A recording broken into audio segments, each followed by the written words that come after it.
அஸ்ஸலாமு அலைக்கும் வரஹ்மத்துல்லாஹி வபரகாத்துஹு. இன்னல் ஹம்தலில்லாஹ் நஹ்மதுஹு வ நஸ்தஈனுஹு வ நஸ்தக்ஃபிருஹு வ நுமினு பிஹி வ நதவக்கலு அலைஹி நஊது பில்லாஹி மின் ஷுரூரி அன்ஃபுஸினா வ மின் ஸய்யிஆத்தி அமாலினா மை யஹ்தியல்லாஹு ஃபலா முதில்ல லஹு வ மை யுத்லில் ஃபலா ஹாதிய லஹு வ அஷ்ஹது அன் லா இலாஹ இல்லல்லாஹ் வஹ்தஹு லா ஷரீக லஹு வ அஷ்ஹது அன்ன முஹம்மதன் அப்துஹு வ ரசூலுஹு.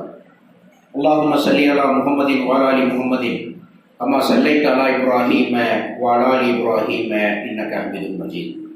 அல்லாஹும்ம பாரிக் அலா முஹம்மதின் வ அலா ஆலி முஹம்மதின் கமா பாரக்த அலா இப்ராஹீம வ அலா ஆலி இப்ராஹீம இன்னக ஹமீதும் மஜீத். அம்மா பாரக். قال الله تعالى في القرآن المجيد أعوذ بالله من الشيطان الرجيم بسم الله الرحمن الرحيم يا أيها الذين آمنوا اتقوا الله حق تقاته ولا تموتن إلا وأنتم مسلمون يا أيها الناس اتقوا ربكم الذي خلقكم من نفس واحدة وخلق منها زوجها وبث منهما رجالا كثيرا ونساء واتقوا الله الذي تساءلون به والأرحام إن الله كان عليكم رقيبا يا أيها الذين آمنوا اتقوا الله وقولوا قولا سديدا يصلح لكم أعمالكم ويغفر لكم ذنوبكم ومن يطع الله ورسوله فقد فاز فوزا عظيما. صدق الله العظيم.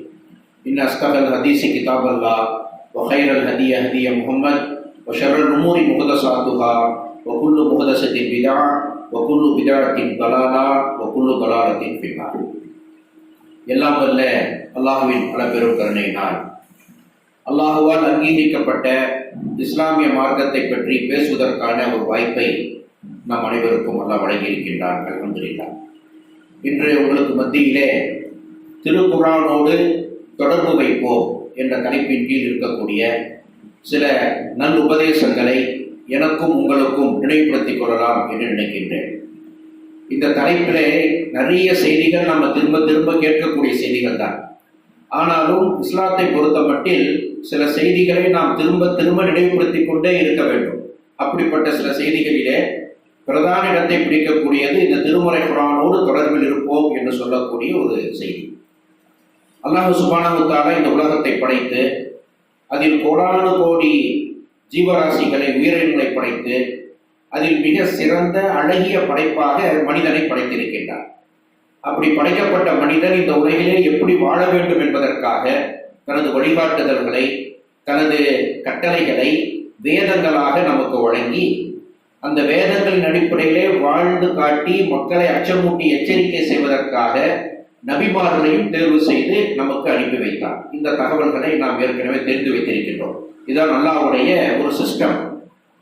மனித சமுதாயத்தை தோற்றுவித்து அந்த மனிதர்கள் எப்படி இந்த உலகில் வாழணும், எதை சாப்பிடணும், எதை சாப்பிடக்கூடாது, எது ஹலால் எது ஹராம், எப்படிப்பட்ட வணக்க வழிபாடு ஈடுபட வேண்டும் அப்படிங்கிற விஷயத்தை எல்லாம் தனிப்பட்ட முறையில் அல்லாஹ் மனுஷன்கிட்ட சொல்லிட்டு இருக்க முடியாது. அதற்காக என்ன செய்யலாம், இறை வேதம் என்று சொல்லக்கூடிய அந்த வேதங்களை வகியாக வழங்கி அந்த வகியின் அடிப்படையிலே வாழ்ந்து காட்டி மக்களை அச்சமூட்டி எச்சரிக்கை செய்வதற்காக மனிதர்களுக்கு மத்தியிலிருந்து அல்லாஹ் ஒரு நபியை தேர்வு செய்கின்றான். இது அல்லாஹ்வுடைய வழிமுறை. அப்படி பார்க்கும் பொழுது இந்த உலகிலே ஏராளமான நபி தூதர்களை அல்லாஹ் அனுப்பினான். அவர்களுக்கு ஏராளமான வேதங்களை வழங்கினான். இருந்தாலும் கூட அல்லாஹ் வழங்கிய இறுதி வேதம் திருமறை குர்ஆன். அந்த திருமறை குர்ஆன் யாருக்கு அல்லாஹ் வழங்கினான் என்றால் முஹம்மது நபி ஸல்லல்லாஹு அலைஹி வஸல்லம் அவர்கள் மூலமாக இந்த மனித சமுதாயத்திற்கு வழங்கினான். முஹம்மது நபி ஸல்லல்லாஹு அலைஹி வஸல்லம் அவர்களுக்கு பிறகு இனி எந்த நபியும் வரப்போவதில்லை. திருக்குர்ஆனுக்கு பிறகு எந்த வேதத்தையும் அல்லாஹ் தஆலா இந்த பூமியிலே வழிகாட்டுவதற்காக இறக்கப் போவதில்லை. இதுதான் ஒரு முஸ்லிமுடைய நம்பிக்கை. இந்த நம்பிக்கை இல்லைன்னா முஸ்லீமாக அந்த மனிதன் இருக்க முடியாது. அப்படி பார்க்கும் பொழுது இந்த திருமறை குர்ஆன் என்பது மனிதர்களுக்கு வழிகாட்டக்கூடிய ஒரு வேத நூல். அப்படிப்பட்ட மிக சிறந்த ஒரு வேதத்தை பெற்றவர்கள் தான் நாம் முஸ்லீம்கள். யோசிப்பார்கள். அப்போ அல்லாஹ் சுப்ஹானஹு வ தஆலா இந்த திருமறை குர்ஆனோடு முஸ்லீம்கள் குறிப்பாக அதிக தொடர்பில் இருக்க வேண்டும் என்பதற்காக ஏராளமான நன்மைகளை இந்த திருமறை குர்ஆனோடு தொடர்பில் வைத்திருக்கின்றார்கள். இந்த மனித சமுதாயம் இந்த திருமறை குர்ஆனோடு தொடர்பில் இருக்கணும். குறிப்பாக மனிதன் என்று சொல்லக்கூடியவன் இந்த வேலையை செய்தால் உனக்கு இவ்வளவு கூலியை தர்றேன், இந்த வேலையை செய்து முடித்தால் இந்த பரிசு உனக்கு, இப்படித்தான மனிதனுடைய விஷயம். நான் இந்த வேலையை செய்ய எனக்கு என்ன கிடைக்கும் அப்படிங்கிற ஒவ்வொரு மனிதனுக்கு பின்னாலும் அந்த எண்ணம் இருப்பது இயற்கை. அப்போ அல்லாஹ் சுட்டிக்காட்டுகின்றான், இந்த வேதத்தை நீ அதிக தொடர்பில் வைத்துக்கொள், அதற்கு பரிசாக உனக்கு எண்ணற்ற செய்திகளை, எண்ணற்ற பொக்கிஷங்களை நான் உனக்கு தர்றேன். நீங்க எடுத்து பாருங்க, திருமறை குர்ஆனோடு தொடர்பு இருக்கக்கூடியதற்கான நன்மைகளை பட்டியலிட்டோம் என்றால் அது ஒரு தலைப்பாக பேசலாம். திருக்குர்ஆனின் சிறப்புகள்ங்கிற தலைப்புல இன்ஷா அல்லாஹ் பேசுவோம். முத்தாய்ப்பாக 2-3 செய்திகளை நான் சொல்றேன் பாருங்க. அல்லாஹ் சுப்ஹானஹு வ தஆலா இந்த திருக்குர்ஆனை படிப்பதற்கு எவ்வளவு நன்மை அப்படின்னு சொல்றான். நீங்க திருமறை குர்ஆனை ஓதுங்கள், ஓதக்கூடிய நேரத்திலே ஒரு எழுத்திற்கு 10 நன்மைகளை நான் உங்களுக்கு தருகின்றேன். சுப்ஹானல்லாஹ். அப்ப ரசூலுல்லாஹ் சொல்றாங்க, அலீஃபுன் ஹர்ஃபுன், லாமுன் ஹர்ஃபுன், மீமுன் ஹர்ஃபுன். அலீஃப் என்பது ஒரு எழுத்து, லாம் என்பது ஒரு எழுத்து, மீம் என்பது ஒரு எழுத்து. அலீஃப் லாம் மீம் என்று நீங்கள் படித்தால் 30 நன்மைகள் என்று ரசூலுல்லாஹ் சொல்லக்கூடிய ஹதீஸ் நாம் பார்க்கலாம். அப்ப யோசிச்சு பாருங்க, திருமறை குர்ஆனில் மொத்தம் எத்தனை எழுத்துக்கள் உள்ளன என்று நீங்க கூகுள்ல போய் சர்ச் பண்ணீங்கன்னா கிட்டத்தட்ட 3,24,000 சொச்சம் எழுத்துக்கள் என்று அது பதிலளிக்கிறது. 3 லட்சம் எழுத்துக்கள்னே வச்சுக்கோங்க. அப்போ திருமறை குர்ஆனை அலிஃப் லாம் மீம் என்று ஆரம்பித்து குல்லூது பர்பின்னாஸ் பண்ணாது ஒருத்தர் முடிக்கிறார் 10 நாள்லையோ 20 நாள்லையோ 1 மாசத்திலேயோ. அப்போ அவர் எத்தனை நன்மைகளை பெற்றுக் கொள்கிறார் என்றால் 30 லட்சம் நன்மைகளுக்கும் மேலாக அல்லாஹ் அங்கே கொடுக்கின்றார். யோசிப்பார். காரணம் என்னவென்றால் இவ்வளவு பரிசு இருக்கு, முதல்ல படிக்கிறார், அல்லாஹ் ஆர்வம் ஊட்டுகின்றார். நபிகள் நாயகம் ஸல்லல்லாஹு அலைஹி வஸல்லம் அவர்கள் கூறினார்கள், திருமறை குர்ஆனை தானும் கற்று பிறருக்கும் யார் கற்றுக் கொடுக்கின்றார்களோ அவர்களே மனிதர்களில் சிறந்தவர்கள். சுப்ஹானல்லாஹ். மனிதர்களில் சிறந்தவர் யார் என்று நாம் எப்படி பார்ப்போம் கேட்டோம்னா, ஒவ்வொருவருடைய பார்வையில ஒவ்வொரு மாதிரியா இருக்கும். மிகப்பெரிய பணக்காரர் சிறப்புக்குரியவர் சொல்றோமா இல்லையா, அல்லது மிகப்பெரிய கல்வியாளர் சிறப்புக்குரியவர், மிக சிறந்த மனிதர், எல்லாம் நல்லா பழகுவார், இதெல்லாம் நாம் வைக்கக்கூடிய அளவுகோல். ஆனால் நல்லா சுட்டி காட்டுகின்ற அல்லாஹ்வின் தூதர் சொல்றாங்க, யார் திருக்குர்ஆனை தாமும் கற்று பிறருக்கும் கற்றுக் கொடுக்கின்றார்களோ அவர்கள் தான் மனிதர்களில் சிறந்தவர்கள். யோசிச்சு பாருங்க. இன்னொரு இடத்துல அல்லாஹ்வின் தூதர் சொல்லி காட்டுறாங்க, திருமறை குர்ஆனை நன்கு மரணம் செய்த ஒருவர் தங்கு தடையின்றி ஓதக்கூடிய அவர் எதை போன்றவர் தெரியுமா? அவர் மலக்குகளோடு இருப்பவரை போன்றவர். சுப்ஹானல்லாஹ். திருமறை குர்ஆனை மரணம் செய்து தங்கு தடையின்றி சரளமா அப்படியே ஓதிட்டு இருக்கிறார், அவர் மலக்குகளோடு இருப்பவரை போன்று என்று ஒரு உண்மையோடு சொல்றார். யார் திருமறை குர்ஆனை தட்டு தடுமாறி ஓதுறாங்களோ அவர்களுக்கு 2 மடங்கு கூலி. சுப்ஹானல்லாஹ். எவ்வளவு நன்மைகள் பாருங்க. தட்டு தடுமாறி ஒருத்தர் ஓதுறாரு, ஓத தெரியல, முயற்சி பண்றாரு, அப்படி நிறுத்தி எழுத்து கூட்டி படிக்கிறோம்னு சொல்றோமா இல்லையா, அப்படி திருமறை குர்ஆனை ஓதுபவர்களுக்கு 2 நன்மைகள். அப்படின்னு என்ன அர்த்தங்க? ஒரு எழுத்துக்கு 10 நன்மை, தட்டு தடுமாறி ஓதுறவங்களுக்கு 20 நன்மை, அப்படிதான் அர்த்தம். அப்ப திருமறை குர்ஆனை நீ தட்டு தடுமாறிதான் ஓத தெரியும் என்றால் முயற்சி செய், ஓதுவதற்கு கற்றுக்கொள். 10 தடவை நீ தட்டு தடுமாறி ஓதுனீங்கன்னா 11வது தடவை அந்த ஃப்ளூவன்சி, சரளமாக ஓதக்கூடிய ஒரு ஆற்றலை அல்லாஹ் கொடுத்து விடுவார். அது மட்டுமல்ல, திருமறை குர்ஆன் நாளை வறுமையிலே பரிந்துரை செய்யும். நாங்கள் சொல்லலாம், பரிந்துரைனா என்னங்க? ரெக்கமெண்டேஷன். இன்றைக்கு ஒரு இடத்துல போய் ஒரு ஹாஸ்பிட்டலுக்கு போகணும்னா ஒரு தெரிஞ்சவர் இருந்தாருன்னா சீக்கிரம் வேலையை முடிச்சுக்கலாம். இது மாதிரி டாக்டர் ரெக்கமெண்டேஷன் ரெஃபரன்ஸ் லெட்டர் கொடுத்தாருங்க, உடனே அப்படியா உடனே பார்க்குறேன். ஒரு ஸ்கூல்ல மிகப்பெரிய காலேஜ் அட்மிஷன், அதுக்கு ஒரு ரெஃபரன்ஸ் ரெக்கமெண்டேஷன். அப்போ ரெக்கமெண்டேஷன்ங்கிறது இந்த உலகத்திலே ஒரு முக்கியமான உதவக்கூடிய ஒரு சாதனமாக இருக்கிறது. அப்ப நாளை மறுமையிலே அல்லாஹ் சுப்ஹானஹு வ தஆலா திருமறை குர்ஆன் பரிந்துரை செய்யும் அப்படிங்கிறார். அது எப்படி தெரியுமா பரிந்துரை செய்யும்? இறைவா, இந்த மனிதன் உன்னுடைய வேதமாகிய திருமறை குர்ஆனை ஓதினார், அதன் அடிப்படையில் நடந்தால் இவருக்கு நீ பாவ மன்னிப்பை கொடுப்பாயாக. அதே நேரத்தில் திருமறை குர்ஆன் நமக்கு எதிராகவும் சாட்சி சொல்லும். அல்லாஹ் காப்பாற்ற வேண்டும். இறைவா, உன்னுடைய வேதமாகிய திருக்குர்ஆனை இவர் எடுக்கவில்லை, ஓதவில்லை, அதன்படி நடக்கவில்லை, இவருக்கு நீ தண்டனை கொடு. அப்ப திருமறை குர்ஆன் ஒரு மனிதனுக்கு சாதகமாகவோ பாதகமாகவோ நாளை மறுமையில் அல்லாஹ்வின் அனுமதியோடு பரிந்துரை செய்யும் என்று ரசூலுல்லாஹ் சொல்றாங்க. நம்ம அடிக்கடி ஓதுறோமா இல்லையா ஆயத்துல் குர்சி, அல்லாஹு லா இலாஹ இல்லா ஹுவல் ஹய்யுல் கய்யூம் லா தஅஹுதுஹு சினத்து வலா நௌம் லஹு மா ஃபிஸ் ஸமாவாதி வ மா ஃபில் அர்த் மன் ஸல்லதி யஷ்ஃபஹு இன்தஹு இல்லா பிஇذنி. அல்லாஹ்வின் அனுமதி இல்லாமல் யார்தான் அல்லாஹ்விடத்திலே பரிந்துரை செய்ய முடியும்? அல்லாஹ் குர்ஆன்ல கேட்கிறான். ஆயத்துல் குர்சி அல்லாஹ் கேட்கிறான், என் அனுமதி இல்லாமல் யாரும் பரிந்துரை செய்ய முடியாது. அப்போ நாளைக்கு நபிகளார் அவர்களுக்கு பரிந்துரை செய்யக்கூடிய ஒரு பாக்கியத்தை இறைவன் வழங்குவான். அல்லாஹ்வின் தூதர் அவர்கள் அல்லாஹ் யாருக்கு அனுமதி கொடுத்தானோ அவருக்கு ரசூலுல்லாஹ் பரிந்துரை செய்வார். இதுதான் நம்முடைய சட்டம். அப்போ திருக்குர்ஆன் பரிந்துரை செய்யும், அல்லாஹ் தஆலா அனுமதி கொடுப்பான். திருக்குர்ஆனாக இருக்கக்கூடிய அதை அல்லாஹ் பேச வைப்பான். நாளை அல்லாஹ் தஆலா மறுமையிலே நம்முடைய கைகள் பேசும், கால்கள் பேசும், சொல்லி காட்டுறானா இல்லையா? அப்ப திருக்குரான் பேசும், இறைவா இந்த மனிதன் திருமறை குரானோடு தொடர்பில் இருந்தார், இறைவா இந்த மனிதன் திருமறை குரானோடு எந்த தொடர்பிலும் இல்லை, படிக்கவில்லை, ஓதவில்லை, நடக்கவில்லை என்று எதிராகவும் சாட்சி சொல்லும் என்று அல்லாஹ்வின் தூதர் சொல்லக்கூடிய செய்திகளை பார்க்கலாம். இப்படி திருமறை குரானுக்கு ஏராளமான சிறப்புகளை இறைவன் எதற்காக கொடுத்திருக்கிறான் என்றால், அப்படியாச்சும் நீங்க தொடர்புல இருங்க, திருமறை குரானை ஓதுங்கள். ஓதுவதற்கு 10 நன்மை ஒரு எழுத்திற்கு. ஆனால் திருமறை குரானை எதற்காக அல்லாஹ் இறக்கினான் என்றால், அது அல்லாஹ் நமக்கு எழுதிய ஒரு கடிதம்னு வச்சுக்கோ. ஒரு கடிதம் வந்து நமக்கு வருது. நம்ம எல்லாம் அரபு நாட்டில் இருக்கக்கூடிய மக்கள் தான் எல்லாருமே இந்த பகுதியில். அரபுல ஒரு லெட்டர் வந்துருச்சு. இப்படி நமக்கு அரபு படிக்க தெரியாது. ஏதோ ஒரு அரபு படித்தவர் கொண்டு போய் காட்டுறோம், இதை படித்து சொல்லுங்க என்ன அப்படின்னு. இல்லைங்க, இது மாதிரி உங்களுக்கு ஒரு நற்செய்தி அந்த கம்பெனிலேருந்து வந்திருக்கு, நீங்கள் இத்தனை வருஷம் வேலை செஞ்சு ரிட்டையர் ஆகி ஊருக்கு போயிட்டீங்க, உங்களுக்கு வந்து ஒரு 10 லட்சம் ரியால் கொடுக்குறாங்க அப்படின்னு சொன்னால் எப்படி இருக்கும் யோசிச்சுப்பாரு. நீங்கள் 10 வருஷம் 5 வேலை செஞ்சதுனால உங்களுக்கு வந்து ஒரு போனஸாக உங்கள் கம்பெனி 1 லட்சம் ரியாலை தருகிறது அப்படின்னு இருந்தால் இவ்வளவு சந்தோஷம் அடைவோம்.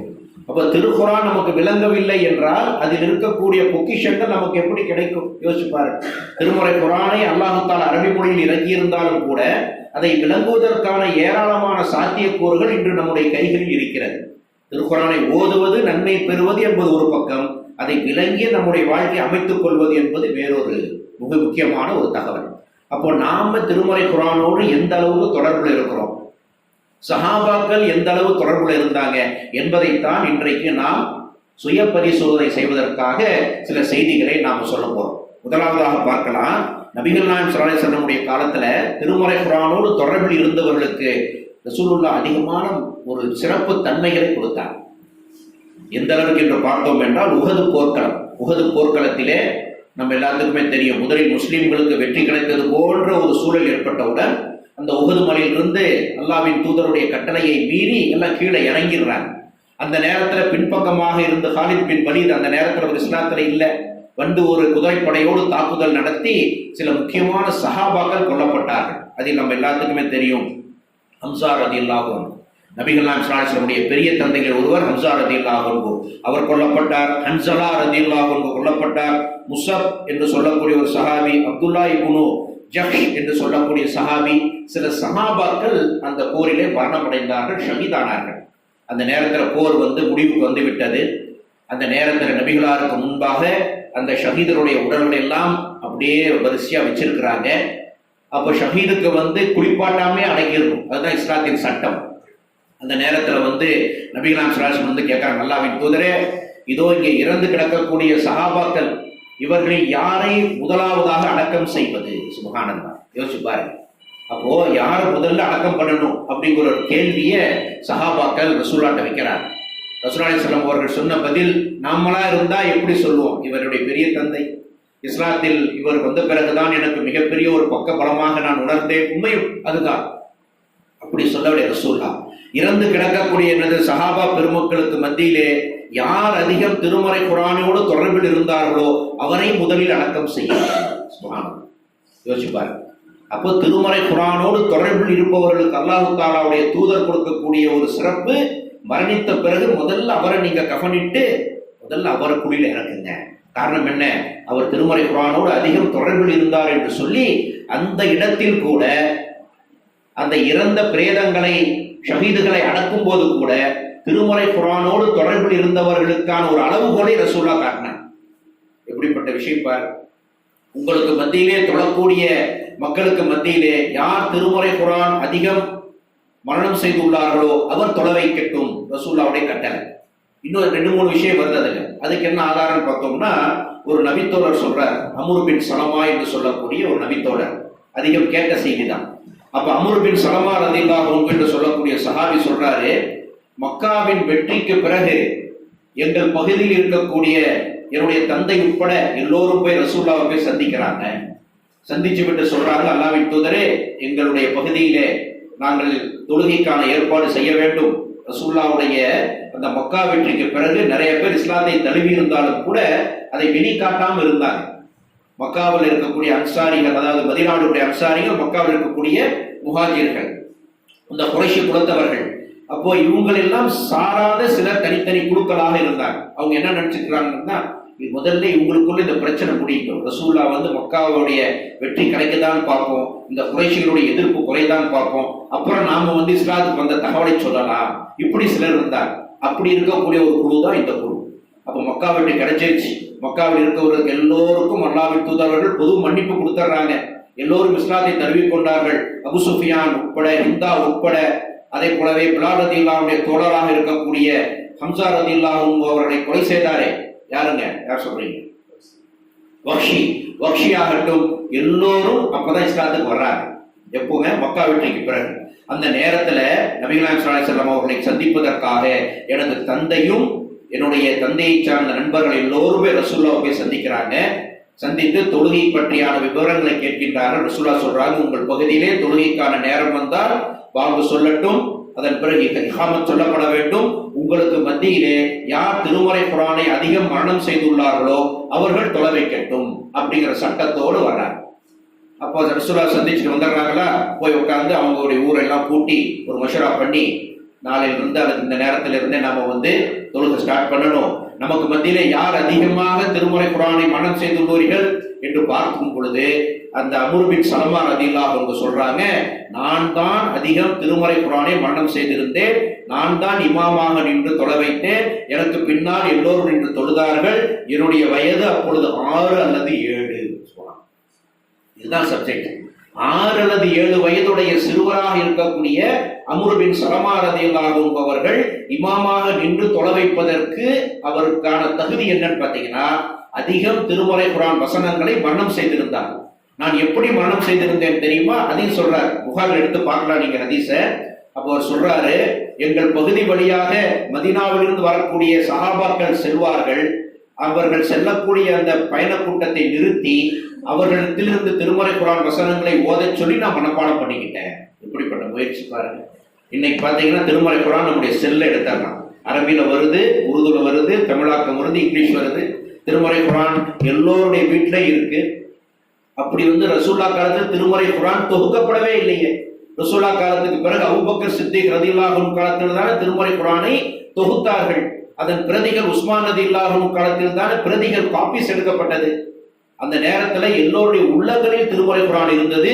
அவங்களுக்கு அங்கங்க எழுதி வச்சுக்குவாங்க. அப்படிப்பட்ட ஒரு சூழல் நமக்கு இருக்கா? அல்லாஹ் எவ்வளவு பெரிய பாக்கியத்தை நமக்கு கொடுத்திருக்கிறான். திருமறை குர்ஆனை நாம் அப்படியே ஓதுறதை கேட்டுக்கிட்டே ஃபாலோ பண்ணிக்கிட்டே இருக்கலாம்.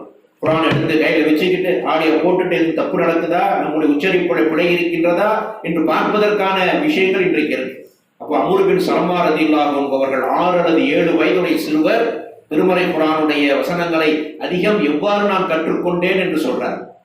கூடுதலாக தகவல் சொல்றாரு, நான் தொலை வைக்கும் பொழுது என்னுடைய உடை பின்னால் கிழிந்திருந்தது. அப்ப பின்னாடி இருக்கக்கூடிய பெண்கள் அதை சுட்டி காட்டினார்கள், உங்களுடைய இமாமுக்கு உடை கிழிந்திருக்கிறது என்று சொல்லி அதுக்கப்புறம் ஒரு புதிய உடையை வாங்கிட்டு எனக்கு கொடுத்தாங்க. நான் மகிழ்ச்சியோடு அணிந்து கொண்டேன். அப்போ ஒரு செட் ட்ரெஸ் கிடைக்கிறது அவ்வளவு ஒரு ஞாபகமா இருந்துச்சு. சஹாபாக்களுடைய எளிமையான வாழ்க்கை.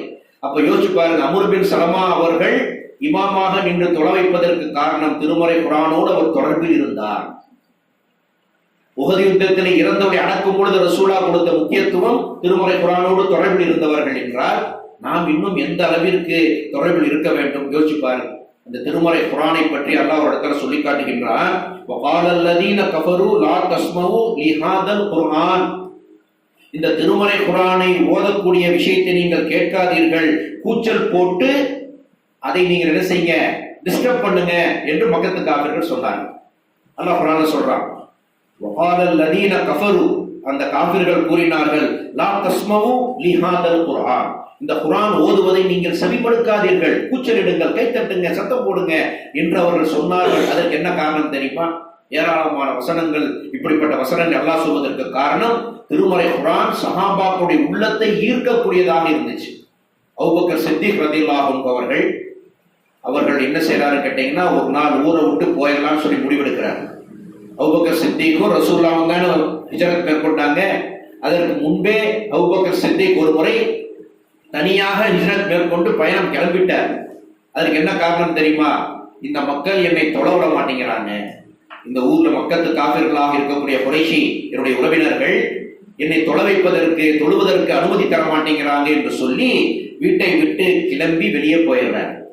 அப்ப அப்போ போகக்கூடிய நேரத்துல இப்னு தகினா என்று சொல்லக்கூடிய ஒரு மனிதரை அவர் சந்திக்கின்றார். இப்னு தகினா என்று சொல்லக்கூடிய ஒரு மனிதர், அவர் என்னன்னு பார்த்தீங்கன்னா மக்காவிற்கு வெளியே இருக்கக்கூடிய ஒரு ஊரின் தலைவராக இருக்கிறார்.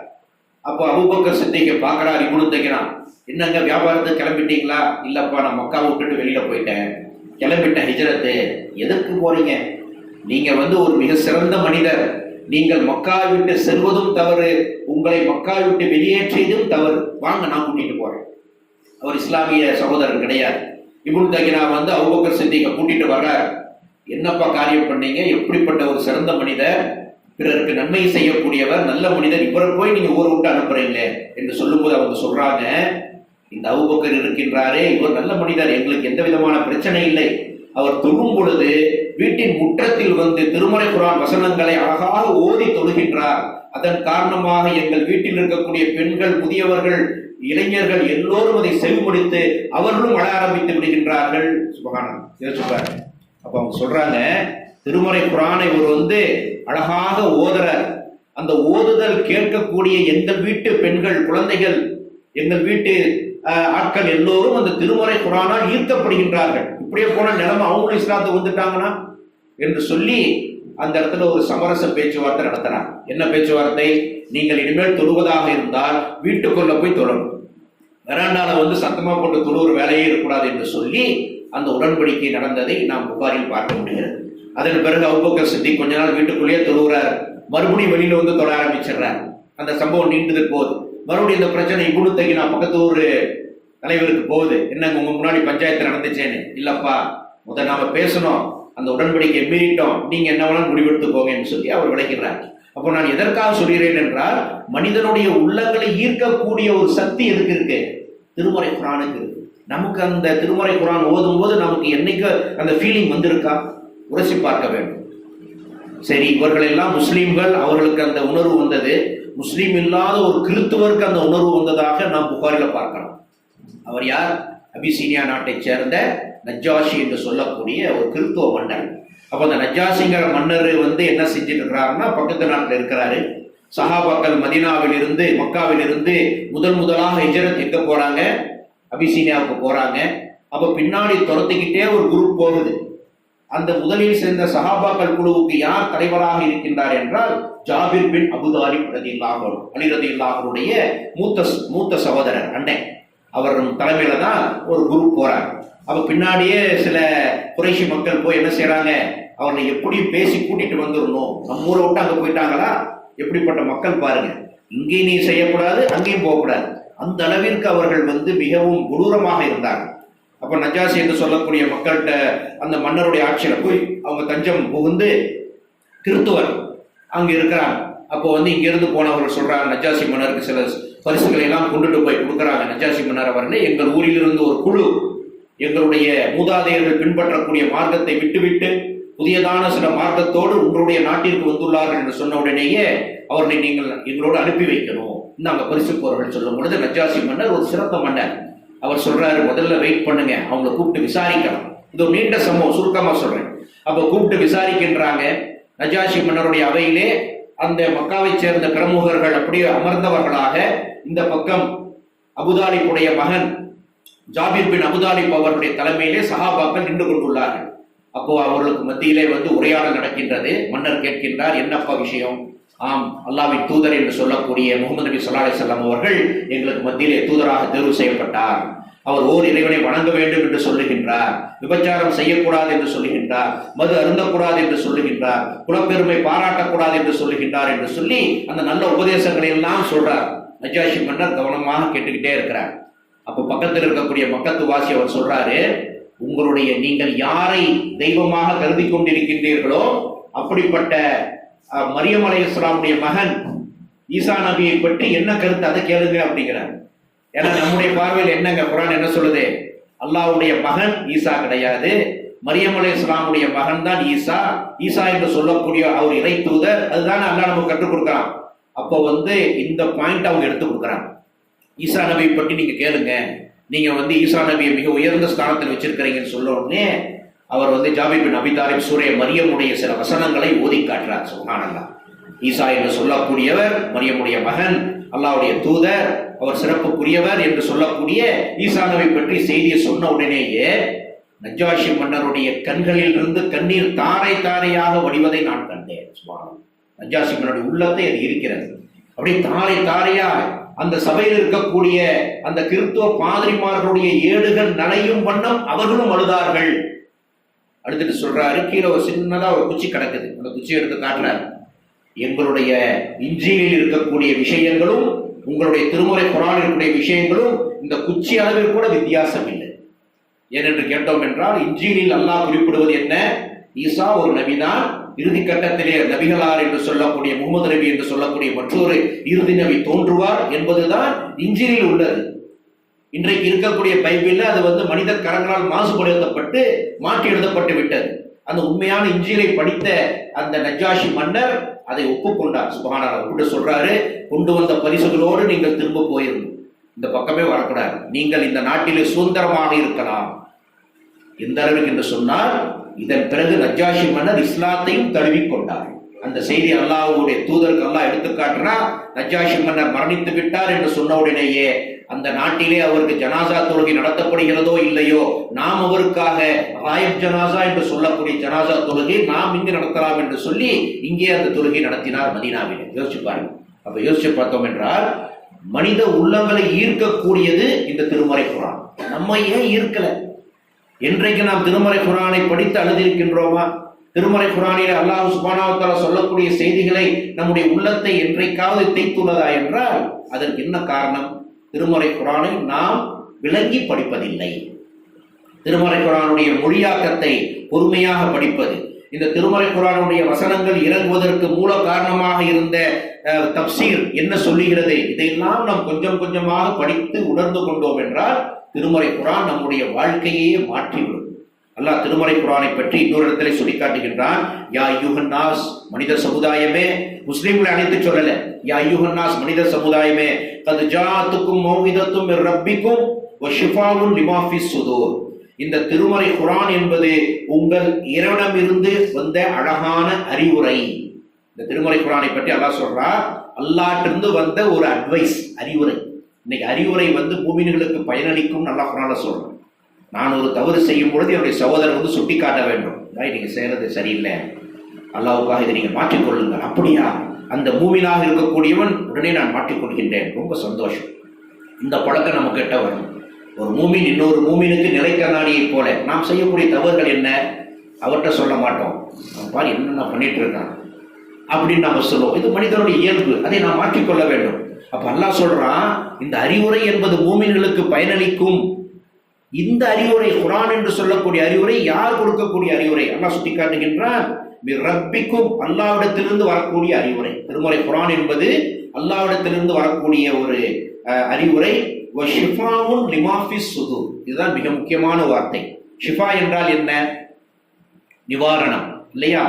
ஷிஃபாவுன் லிமா ஃபிஸ் சுதூர் என்று சொன்னால் மனித உள்ளத்தில் இருக்கக்கூடிய நோய்க்கு இது நிவாரணம். நல்லா சொல்றோம், உளநோய், உள்ளத்தில் இருக்கக்கூடிய நோய்க்கு இதுல நிவாரணம் இருக்கு என்று சொல்லிவிட்டு, வஹுதம் வரஹமத்துல் லில் மூமினீன், இது மூமின்களுக்கு ஒரு ரஹமத்தாக, அருளாக, வழிகாட்டியாக இருக்கிறது என்றால் 10வது அத்தியாயத்தின் 57வது வசனத்துல சொல்றோம். அப்ப இந்த திருமறை குர்ஆன் என்பது அல்லாஹ்விடத்திலிருந்து வரக்கூடிய ஒரு அறிவுரை.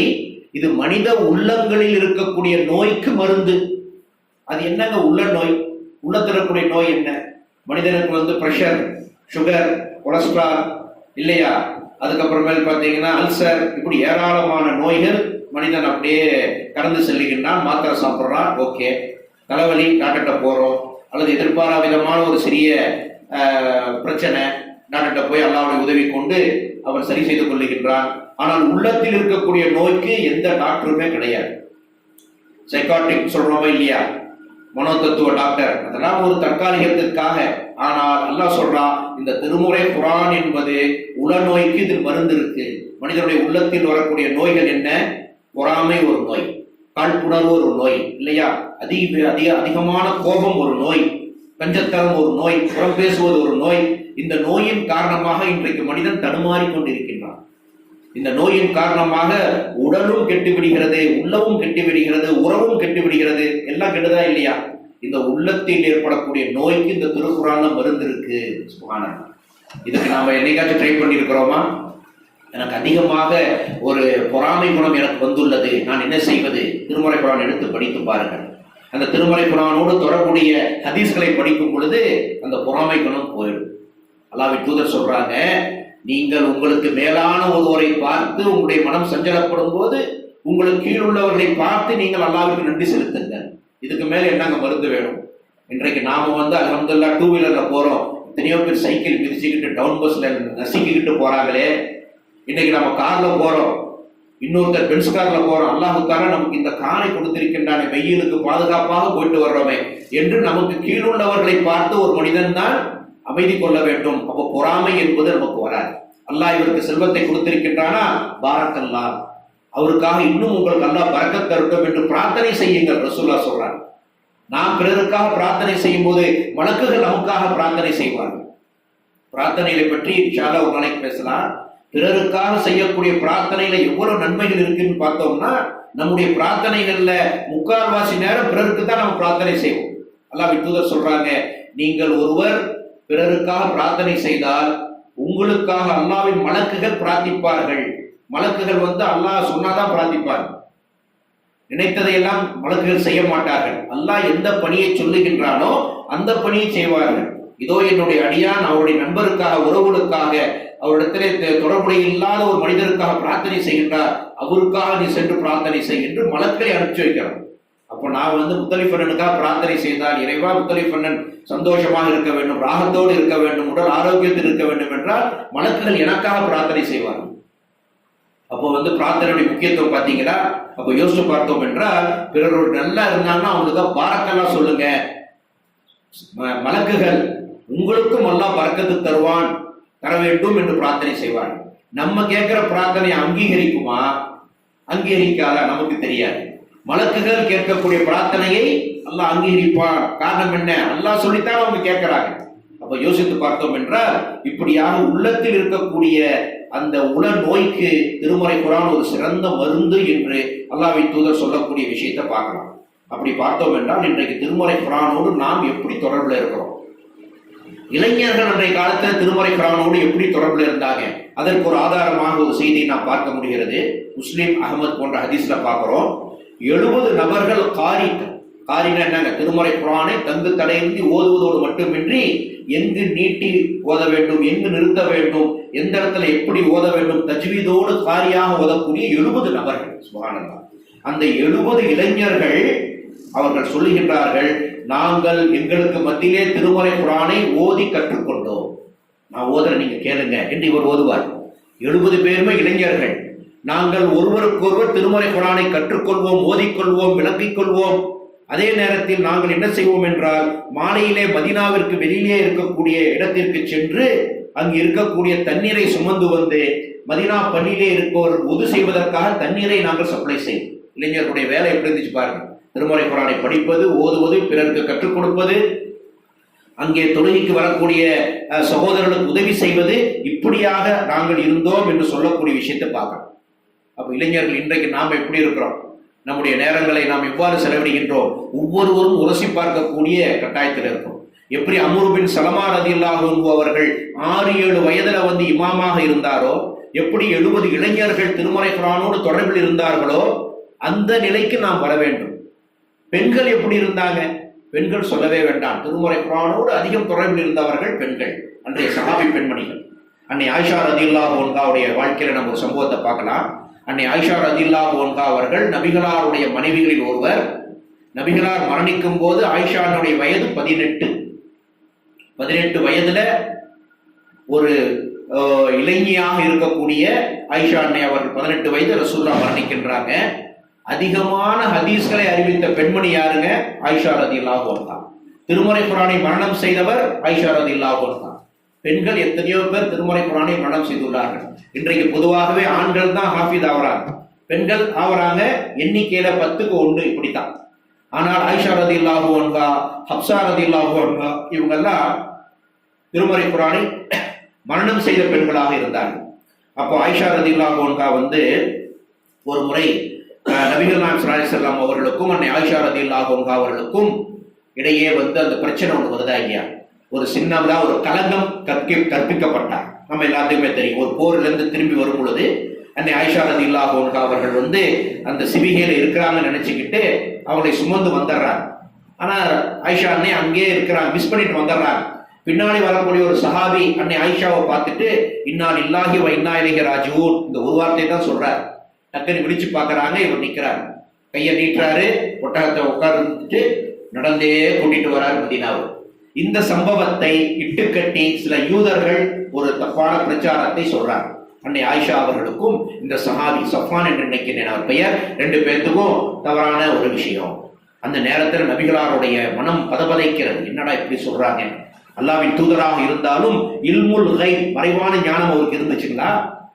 அல்லாஹ் அறிவித்து கொடுத்தால் மட்டும்தான் மறைவான ஞானத்தை அல்லாஹ் வெளிப்படுத்தினால் மட்டும்தான் ரசூலுல்லாஹ்வுக்கே தெரியும். நபிகளாம் ஸல்லல்லாஹு அலைஹி வஸல்லம் அவர்களை பற்றி அல்லாஹ் சொல்லும் பொழுது லா இல்முல் கைப் என்று சொல்லுங்கள், எனக்கு மறைவான ஞானம் இல்லப்பா சொல்லிடுங்கிறான். யோசிச்சு பாருங்க, எவ்வளவு மிகப்பெரிய படிப்பனை. அப்போ இந்த நேரத்துல சில சஹாபாக்களும் கூட அந்த ஒரு விஷயத்தை நம்பிக்கொண்டு பரப்பிக்கொண்டு இருந்தார்கள். அந்த நேரத்துலதான் நபிகள் நாயகம் ஸல்லல்லாஹு அலைஹி வஸல்லம் அவருடைய இல்லத்தை விட்டு ஆயிஷா ரலியல்லாஹு அன்ஹா தன்னுடைய தந்தை அபூபக்கர் சித்திக் ரலியல்லாஹு அன்ஹு அவருடைய இல்லத்திற்கு போயிடுறாங்க. அப்போ போன நேரத்துல வந்து ரசூலுல்லாஹ் போய் சந்திக்கிறாங்க. அன்னை ஆயிஷா அவரை சந்திச்சு கேட்கிறாங்க, ஆயிஷாவே இவ்வாறெல்லாம் நான் கேள்விப்பட்டேன், உண்மையிலே நீ தவறு செய்திருந்தால் அல்லாஹ்விடத்திலே பாவ மன்னிப்பு தேடிக்கொள், இல்லை என்று சொன்னால் இந்த விஷயத்தில் அல்லாஹ்வுடைய கட்டளையை நாம் எதிர்பார்த்து இருப்போம் என்று சொல்லும் பொழுது அன்னை ஆயிஷா ரலியல்லாஹு அன்ஹா சொல்றாங்க, இந்த விஷயத்தை எண்ணி எண்ணி நான் அழுது அழுது என்னுடைய கண்களிலே தண்ணீர் வற்றி விட்டது. அழுது அழுது என் கண்ணில் தண்ணியே இல்லைங்கிறார். அந்த நேரத்தில் ஆயிஷா ரலியல்லாஹு அன்ஹா சொன்ன வார்த்தை என்ன தெரியுங்களா? சபுருன் ஜமீல். யூசுப் அலைஹிஸ்ஸலாம் அவரை இழந்து அவருடைய தந்தை யாக்கூப் அலைஹிஸ்ஸலாம் அவர்கள் சொன்ன வார்த்தை என்ன தெரியுமா? சபுருன் ஜமீல், நான் அழகிய பொறுமையை மேற்கொள்கின்றேன் என்று சொன்னாரா இல்லையா? அந்த ஒரு வார்த்தை சொல்லிட்டு சொல்றாங்க, நான் அழகிய பொறுமையை மேற்கொள்கின்றேன். ஒரு இக்கட்டான காலங்க, ஒரு இக்கட்டான ஒரு சூழல். அந்த நேரத்தில் திருமுறை குர்ஆனுடைய வசனங்கள் ஞாபகத்துக்கு வருமா? அன்னை ஆயிஷா ரலியல்லாஹு அன்ஹாக்கு வந்துச்சு. காரணம் என்ன? திருமுறை குர்ஆனோடு தொடர்புல இருந்தாங்க. அப்படி முத்தாய்ப்பாக ரெண்டு வார்த்தைகள் சொல்றாங்க, சபுருன் ஜமீல், அழகிய பொறுமையை நான் மேற்கொள்கின்றேன் என்று சொல்லி அவர்கள் வந்து மிகப்பெரிய ஒரு பிரச்சனையை கிளப்பல. அந்த நேரத்தில் வந்து அல்லாஹ் சுப்ஹானஹு வ தஆலா ஒரு குறிப்பிட்ட நாட்களுக்கு பிறகு ஆயிஷா அன்னை அவர்கள் கலங்கமற்றவர்கள் என்ற ஒரு வகையை இறக்குகின்றார். அந்த பிரச்சனை முடிஞ்சது. அப்ப பெண்கள் எந்த அளவிற்கு திருமறை குர்ஆனோடு தொடர்பில் இருந்தார்கள்? வயதான பெண்கள் எப்படி இருந்தாங்க? ஒரு சம்பவத்தை பார்க்கலாமா? உம்மு ஐமன் ரலியல்லாஹு அன்ஹா என்று சொல்லக்கூடிய ஒரு சஹாபி. இந்த உம்மு ஐமன் ரலியல்லாஹு அன்ஹா என்பவர் யார் என்றால், நபிகளாரை அவர்தான் பராமரித்தார். நபிகள் நாயகம் ஸல்லல்லாஹு அலைஹி வஸல்லம் தந்தை வந்து மரணிச்சிடுறார். ரசூலுல்லாஹ் வயிற்றில் இருக்கும் பொழுதே அவருடைய அப்துல்லா தந்தை வந்து மரணிச்சிடுறார். அப்ப தந்தையாக மரணித்த பிறகு தாய் 6 வருடம் கழித்து தாயும் மரணிக்கின்றார். அந்த தாய் உயிரோடு இருக்கும் பொழுது குழந்தையாக இருக்கக்கூடிய நபி அவர்களை அழைத்துக் கொண்டு அந்த குழந்தையை பராமரிப்பதற்காக உம்மு ஐமன் என்று சொல்லக்கூடிய ஒரு நடுத்தரமான வயதையுடைய ஒரு இளைஞி, நடுத்தரமான வயதில் இருக்கக்கூடிய அந்த பெண்ணையும் அழைத்துக் கொண்டு ஆமினா அம்மையார், அவங்க யாருங்க? ரசூலுல்லாஹ்வுடைய தாய், மதீனாவுக்கு போறாங்க. மதீனாவில் போய் அவங்க இருக்க உறவுகளை எல்லாம் பார்த்து கொஞ்ச நாள் அங்கே தங்கிட்டு மதீனாவிலிருந்து மக்காவுக்கு ரிட்டர்ன் வர்றாங்க. ரிட்டர்ன் வரும்போது கை குழந்தையாக இருக்கக்கூடிய நபிகளார் அவர்கள் கூட வந்து அந்த பணிப்பெண்ணாக இருக்கக்கூடிய உம்மு ஐமன் என்று சொல்லக்கூடிய பெண்மணி வரும் பொழுது வழியில மரணிச்சிடறாங்க. சுப்ஹானல்லாஹ். வீட்டில் வந்து மக்கால வந்து மரணிக்கிறாங்க. ரசூலுல்லாஹ்வுடைய தாய் மதீனாவிற்கும் மக்காவிற்கும் இடைப்பட்ட ஒரு இடத்துல மரணிச்சிடறாங்க. அந்த நேரத்துல வந்து உம்மு ஐமன் அவர்கள் அந்த குழந்தையை பாதுகாப்பாக கையில வச்சுக்கிட்டு அங்கே செல்லக்கூடிய அந்த வியாபார கூட்டத்தை, பயண கூட்டத்தை அழைத்து இது மாதிரி இந்த தாய் இறந்துட்டாங்க என்று சொல்லி அங்கேயே வந்து அடக்கம் செய்துவிட்டு அந்த குழந்தையோடு இல்லம் திரும்புகின்றார்கள் மக்காவில். அவங்கதான் உம்மு ஐமன். இல்லம் திரும்புறாங்க. அந்த நேரத்துல வந்து அவருக்கு உதவியாக இருந்தது யாருங்க? ரசூலுல்லாஹ்வுக்கு அபூதாலிப், அதன் பிறகு அப்துல் முத்தலிப் இல்லையா? அப்ப தாத்தா கிட்ட கொண்டாந்து அந்த படிப்பெண் கொடுக்குறாங்க. இது மாதிரி வழியில வந்து உம்மு ஐமன் இறந்துட்டாங்க. அப்போல்லாம் இந்த மாதிரி ஆம்புலன்ஸ் வசதி இருந்துச்சா? கம்யூனிகேஷன் சொல்ல முடியுமா? மக்காவில் போய் சொல்லி கொடுக்கறதுங்காட்டி இங்க பாடியை வந்து என்ன ஆகும்? அடக்கிட்டாங்க. பயணக்கூட்டம் அடக்கிட்டு மக்காவுக்கு போகக்கூடிய அந்த பயணக்கூட்டத்தோட உம்மு ஐமன் என்று சொல்லக்கூடிய அந்த பெண்ணையும், நடுத்தர வயதுடைய பெண்ணையும், அந்த குழந்தையாக இருக்கக்கூடிய நபிகளார் அவரையும் கொண்டு போய் வீட்டில் இருக்கிறாங்க. அப்துல் முத்தலிப் அவர்கள் என்ன செய்யறாங்க? அந்த தாத்தா அந்த குழந்தையை அப்படியே அரவணைச்சு சொல்றாரு. உம்மு ஐமனை பார்த்து சொல்றாங்க, இந்த குழந்தையை நீதாம பராமரிக்கணும். அவங்க தான் உம்மு ஐமன். அந்த உம்மு ஐமன் ரலியல்லாஹு அன்ஹா அவர்கள் ரசூலுல்லாஹ் மரணிக்கும் பொழுது 80 வயதை கடந்த கண் பார்வை குறைந்த ஒரு பெண்ணாக இருந்தார். நல்லா கவனிக்கணும். அப்ப அந்த நேரத்தில் ரசூலுல்லாஹ் உயிரோடு இருக்கும் பொழுது அடிக்கடி போய் தன்னுடைய தாயிட்ட போய் உம்மு ஐமனை போய் சந்திப்பாங்க. திருமறை குரானை பற்றி போன என்ன கதையா பேச போற ரசூலுல்லாஹ் குரானை பற்றி பேசுவார், ஹதீஸை பற்றி பேசுவார். அவங்களுக்கு வேணும் உதவிகளை செய்வாங்க. உம்மு ஐமன் ஒரு தடவை வந்து கண்டிக்கிறாங்க, இதை சாப்பிடும் போது ரசூலுல்லாஹ் வேண்டாங்கிறாங்க, சண்டை போடுறாங்க. ஏன் சாப்பிட மாட்டேங்கிற, நாம சொல்றோமா இல்லையா, பேசாம சாப்பிடு. அப்படி அந்த அளவு உரிமை படைத்தவர்கள் உம்மு ஐமன். அப்ப ரசூலுல்லாஹ் மரணிச்சிடுறாங்க. உம்மு ஐமன் அவர்கள் தனிமையாக அந்த வீட்டில் இருக்கிறாங்க. அதுக்கு பிறகு ஆட்சிக்கு வந்த அபூபக்கர் சித்தீக் ரலியல்லாஹு அன்ஹு அவர்களும் கூட உமர் ரலியல்லாஹு அன்ஹு அழைச்சுக்கிட்டு, பாப்பா உம்மு ஐமன் ரலியல்லாஹு அன்ஹு போய் பார்த்துட்டு வரலாம். ரசூலுல்லாஹ் உயிரோடு இருக்கும் பொழுது வளர்ப்பு தாயாக இருந்த அந்த தாய்க்கு போய் உதவிகளை செய்து விட்டு வருவார், நாமும் போய் அவருக்கு உதவி செய்து விட்டு வரலாம் என்று சொல்லி சில பொருளை எடுத்துட்டு போய் உம்மு ஐமனை போய் பார்க்கறாங்க. வீட்டுக்கு போய் உட்கார்றாங்க. அபூபக்கர் சித்தீக் உமர் ரலியல்லாஹு அன்ஹு அவரை பார்த்த உடனே உம்மு ஐமன் அவர்கள் அழ ஆரம்பித்து விடுகின்றார். வயதானவர்கள் எமோஷனல் அழுகுறாங்க. அப்ப அபூபக்கர் சித்திக் சொல்றாங்க, எனது அருமை தாயே, நீங்க அழ வேண்டாம். அல்லாஹ்வின் தூதர் உங்களுக்கு செய்த உதவிகளை ஒரு கலீஃபாவாக நான் உங்களுக்கு செய்கின்றேன். நீங்கள் கவலைப்பட வேண்டாம், வருத்தப்பட வேண்டாம். அல்லாஹ்வின் தூதர் மிக சிறந்த அந்தஸ்தில் இருக்கிறார். இந்த உலகத்தில் அவர் இருக்கும் பொழுது வயிறார அவர் 3 நாட்களுக்கு மேல் வயிறார சாப்பிட்டதில்லை. வறுமையில் வாழ்ந்தவர்கள். இன்றைக்கு அல்லாஹ் தஆலா அந்த பர்ஸக் வாழ்க்கையை மிக அழகான ஒரு வாழ்க்கையை கொடுத்திருக்கிறார். இன்னைக்கே கவலைப்படுறீங்க. அப்ப உம்மு ஐமன் சொன்னாங்க, ரொம்ப சந்தோஷம், கடைசியா மாசம் வந்து கொடுத்துரு. அப்படி சொல்லல, இது எனக்கு தெரியாதா, நான் இதற்காக அளவில்லை. அல்லாஹ்வின் தூதர் அவர் சிறந்த வாழ்க்கையில் இருக்கின்றாங்கிறது எனக்கு தெரியாதா, இதற்கு நான் அளவில்லை. அல்லாஹ்வின் தூதர் மூலமாக வரக்கூடிய வகி செய்தி நின்று விட்டதே, அதுக்காக நான் அழுகுறேன்ப்பா. சுப்ஹானல்லாஹ். வகி வராம போயிடுச்சு. வகி ஸ்டாப்பாடும் அல்ல. ரசூலுல்லாஹ் மரணத்திற்கு பிறகு வகி யாரு வரும்? வகி வருவது நின்றுடுச்சு. வகி வரும் பொழுதெல்லாம் என்று வந்து சொல்லி, எனது அருமை தாயே எனக்கு இந்த வகி வந்துச்சு என்று சொல்லி நற்செய்திகளை சொல்வார்கள். அதற்காக நான் அழுகின்றேன். இதை கேட்ட உடனேயே நாங்கள் அழ ஆரம்பித்தோம். அபூபக்கர் சித்திக் சொல்றார், இதை கேட்ட உடனே நானும் உமரும் அழ ஆரம்பித்தோம். எப்படிப்பட்ட விஷயம் பாருங்க. 80 வயது கடந்த கண் தெரியாத ஒரு தாய், வயதான பெண், அவருடைய அழுகை எதற்காக இருந்தது என்றால் வகி நின்று விட்டது, அதற்கான அழுகையாக இருந்ததே தவிர உணவுக்காக, உடைக்காக, இருப்பிடத்திற்காக, வசதிக்காக அழுகை. யோசிப்பார். அப்ப எப்படிப்பட்ட படிப்படை நமக்கு இருக்கு. வயதான ஒரு பெண், இன்றைக்கு அல்லாஹ் தஆலா நமக்கு வந்து அதிகமான ஒரு ராகத்தை கொடுத்திருக்கிறான். உணவு பற்றாக்குறையா, உடை பற்றாக்குறையா, தங்குவதற்கு இல்லங்கள் நம்மிடத்திலே இல்லையா? நாம் ஏன் திருமறை குர்ஆனோடு நம்முடைய தொடர்பை அதிகமாக்க கூடாது? சற்று சிந்தித்து பார்க்க வேண்டும். குறிப்பாக பெண்களுக்கு அதிக நேரம் இருக்கிறது. குழந்தைகளை காலையில ஸ்கூலுக்கு அனுப்பிச்சிடறோம், கணவர்மார்களை வேலைக்கு அனுப்பிச்சிடறோம். திருமறை குர்ஆனை எடுங்க, படிங்க, விளக்கத்தை தெரிஞ்சுக்கோங்க. இன்றைக்கு எத்தனையோ விஷயங்களை நீங்கள் வந்து யூடியூப்ல சர்ச் பண்ணலாம். ஒரு வசனத்தை போட்டு இதற்கான விளக்கம் என்ன என்றால் அதிகமான விளக்கங்களை நீங்கள் பெறலாம்.